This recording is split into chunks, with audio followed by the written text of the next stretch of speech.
तो अभी हमें देखना है कॉपर सल्फेट जो होता है, वो कॉपर सल्फेट ज़्यादातर अकेला नहीं होता है, वो पानी के साथ होता है।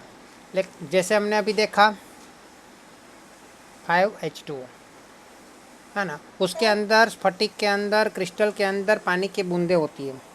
क्या बोल रहे हो? स्क्रीन नहीं दिखाई दे रही है। ओके। तो कॉपर सल्फेट के अंदर क्या होता है, पानी की कुछ मात्रा होती है उसके अंदर, क्रिस्टल के अंदर।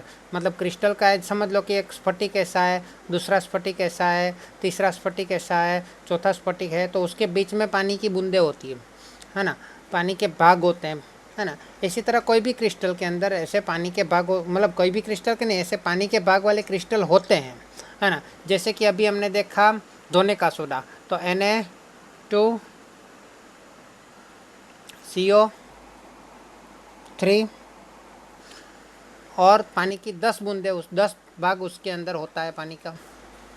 पानी का कितने भाग होते हैं उसके अंदर? 10H2O होता है, ठीक है।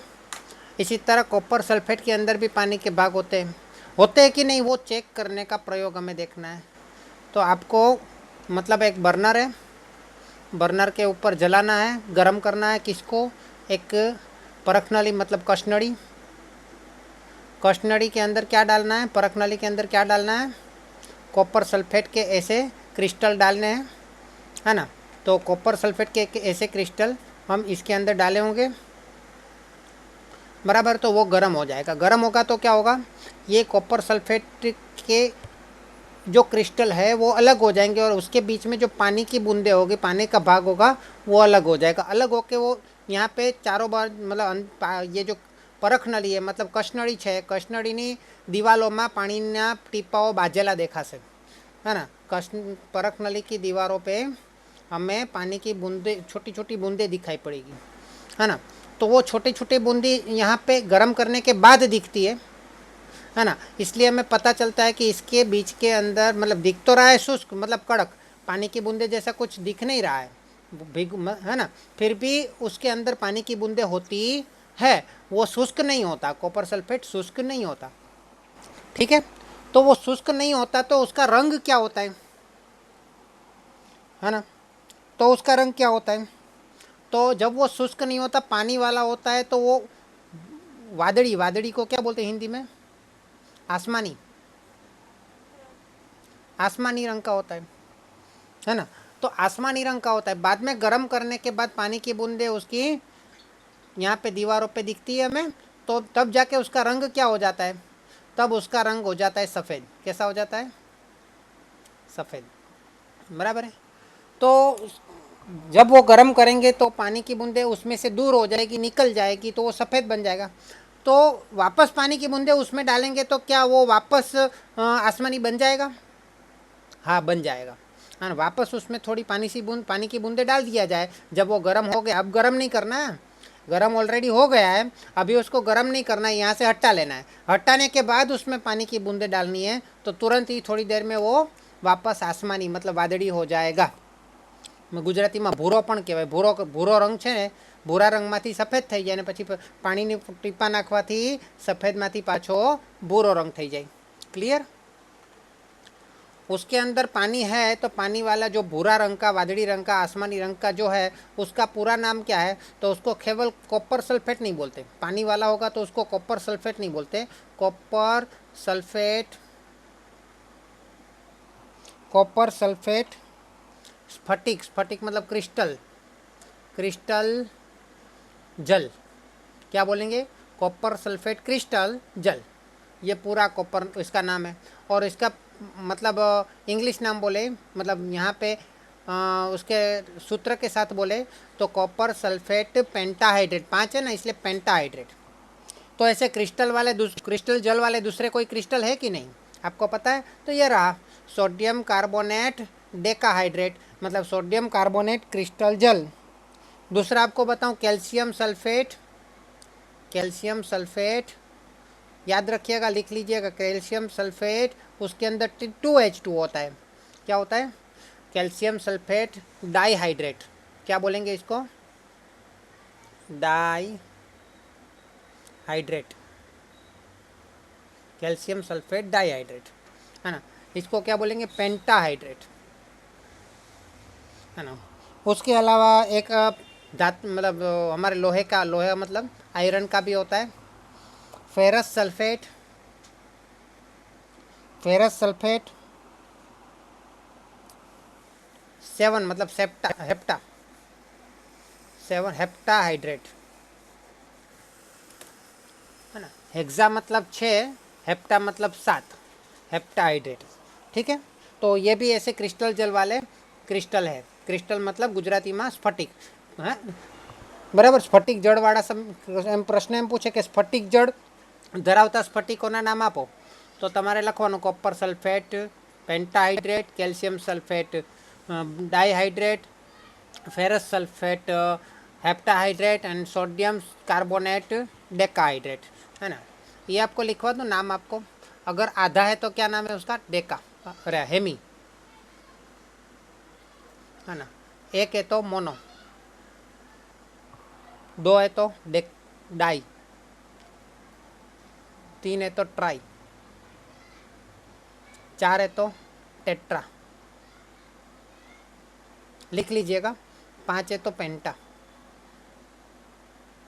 6 है तो हेक्सा, 7 है तो हेप्टा, 8 है तो ऑक्टा, 9 है तो नेना,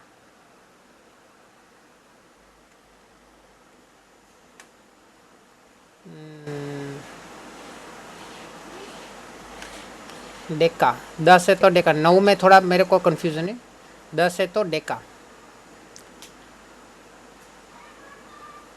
9 में मेरे को अभी याद नहीं आ रहा है। ये एन आता है, हाँ, उसके बाद वी आता है कि एन आता है वो याद नहीं आ रहा है ना। तो अभी इतना बाकी का लिख लीजिए, तो आपको वो भी काम आएगा आगे। ऐसी कौन सी चीज़ है जो खिलौने बनाने में काम आए, हाँ। क्ले तो नहीं बोल सकते उसको, क्ले नहीं है, क्ले जैसा कुछ है लेकिन वो क्ले नहीं बोल सकते। क्ले मतलब मिट्टी होती है, ये मिट्टी से थोड़ा अलग है, मिट्टी नहीं है, ये आंसर नहीं है। मूर्तियाँ बनाने में काम आता है, हड्डियों को जोड़ने के लिए काम आता है, लेकिन वो हड्डियों को नहीं, वो खुद हड्डियों को नहीं जोड़ता, वो सपोर्ट देने के लिए काम आता है। किसके लिए काम आता है, सपोर्ट करने के लिए। बांधकाम में काम आता है, मकान बनाने वाले जो कंस्ट्रक्टर होते हैं ना, किसी भी चीज़ का। सीमेंट नहीं है, सीमेंट जैसा ही है कुछ, लेकिन सीमेंट भी नहीं है, सीमेंट भी नहीं है, सीमेंट जैसा ही है लेकिन सीमेंट नहीं है। आप सब ने उसका नाम सुना ही होगा। हम जो चौक यूज़ करते हैं ना, चौक में भी शायद उसका उपयोग होता है थोड़ा सा, मेरे हिसाब से। सर वो वाइट सीमेंट आता भाई, वो वाइट सीमेंट मतलब क्या हो, मुझे उसका नाम ही नहीं पता है।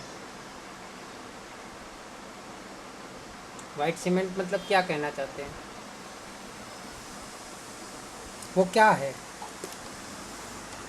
प्रयोगशाला में बोतलों को हवा चूस करने के लिए भी काम आता है।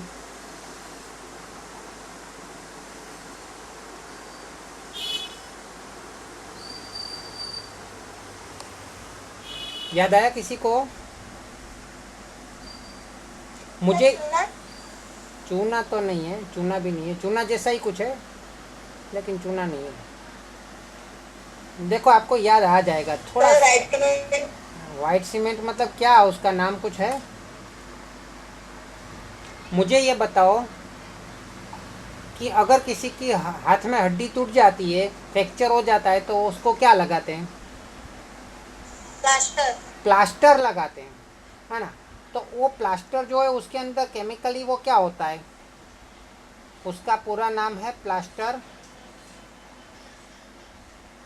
Plaster of, plaster of, plaster of Paris, जिसको हम शॉर्ट में पीओपी बोलते हैं, है ना। पीओपी की खिलौने बनते हैं, पीओपी की मूर्तियाँ बनती हैं। गणपति की मूर्तियाँ बहुत सारी पीओपी की बन रही थी, बाद में लोगों ने, बहुत सारे लोगों ने विरोध किया कि भाई पीओपी की बनाने से वो पानी में घुलता नहीं है पीओपी, तो वो प्रदूषण फैलाता है। पानी में घुल जाए ऐसा कुछ रखना, मतलब इसलिए मिट्टी की ही बनाई जा रही है अभी, लेकिन पहले पीओपी की बनती थी, है ना। बांधकाम में भी होता है इसका उपयोग, और कभी कभी मतलब कहीं कहीं पे घर के अंदर भी, मकान की छत के अंदर वाला भाग में अलग अलग पीओपी की डिज़ाइन बनाई जाती है, या ध्यान में हो तो, है ना। फिर हाँ सर। दांत दांत जो बूढ़े लोग होते हैं ना, जिसके स्पेशल दांत होते हैं, हाँ, हम तो मुंह में से हमारे दांत नहीं निकाल सकते, वो लोग तो मुंह में से अपने दांत भी निकाल लेते हैं, निकालते हैं ना। हाँ तो वो तो स्पेशल हाँ दांत सर। होते हैं उसके।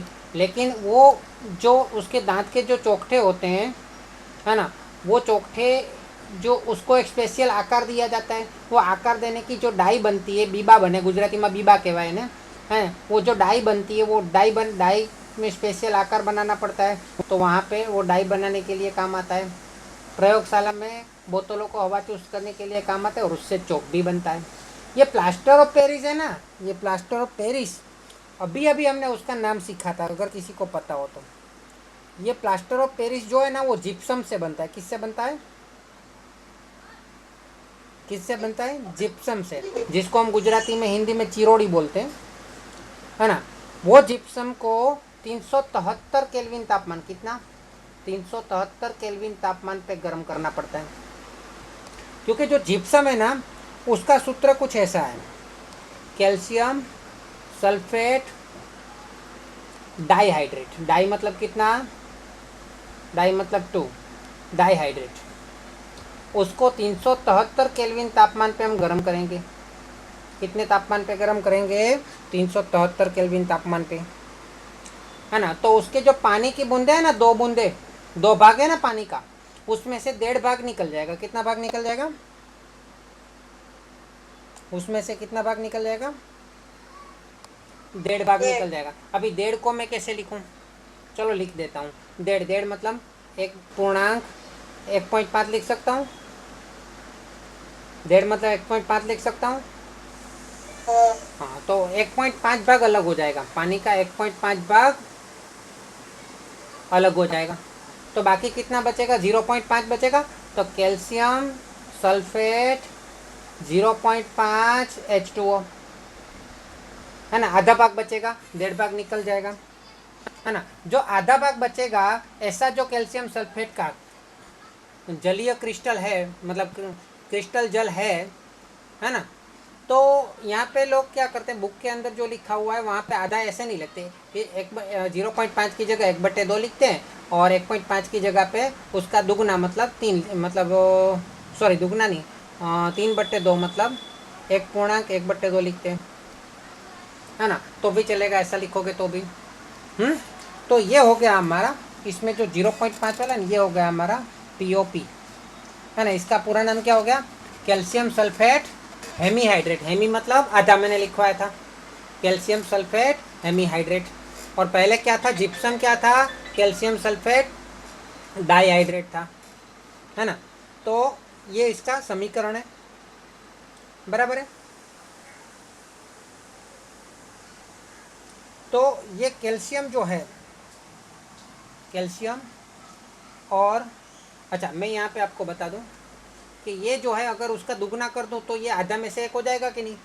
अगर ये समीकरण में इसका दुगना कर दूँ तो क्या, सबको 2 2 से मल्टीप्लाई कर दूँ तो क्या हो जाएगा? 2 calcium sulphate dihydrate, 373 kelvin kelvin तापमान। अभी इसका डबल करूँ तो 2 कैल्शियम सल्फेट, और आधे का पूरा हो जाएगा 1 पानी का अणु, पानी का 1 अणु हो जाएगा। और इसको अगर डबल कर दे तो कितना हो जाएगा? 1.5 का डबल 3 H2O हो जाएगा। तो इसके अंदर क्या हुआ? कैल्शियम के 2 अणु है, सल्फेट के वो भी 2 अणु है, उसके साथ पानी का कितना अणु बचेगा इसके बीच में? इसके बीच में पानी का कितना अणु रहेगा? 1 अणु रहेगा। आया समझ में? तो जिप्सम में क्या होता है कि कैल्शियम 2 कैल्शियम, कैल्शियम 2 लिखा मैंने, लेकिन कैल्शियम 2+ के 2 अणु होते हैं, है ना। SO4 2+ के अरे SO4 2 माइनस के वो भी 2 अणु होते हैं और साथ में पानी का H2O का 1 अणु होता है। तो इस चीज़ को हम बोलते हैं प्लास्टर ऑफ पेरिस, है ना, कैल्शियम सल्फेट हेमीहाइड्रेट।